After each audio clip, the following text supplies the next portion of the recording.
বন্ধুরা সকালবেলা মাঠে আসছি বাদাম গাছ দেখতে। বাদাম গাছ পুড়ে গেছে। হ্যাঁ, এত খরা, বাবারে এত খরা। হ্যাঁ, বাবার জন্মও দেখি নাই। তো দেখো বাদাম গাছ পুড়ে গেছে। এই বাদাম গাছগুলো ভালো আছে। ওইখানে পাট লাগাইছে, বগি পাট, কচু, মাঠ ভর্তি ফসল।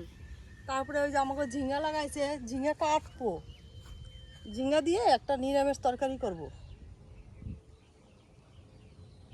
মাঠ ভরা ফসল, কিন্তু এত খরা, বাবারে খরায় একদম সব পুড়ে যাচ্ছে। এই মাঠে সকালবেলায় জল ছাড়ছে নাতি, এই যে জল দিতে আছে।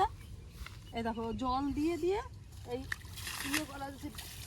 বাদাম গাছ একদম পুড়ে গেছে, একদম পুড়ে গেছে। নিয়ে সকাল ভোরবেলা থেকে বাদামে জল দেওয়া ধরছে। জল না দিলে তো হবে না ফসলটা।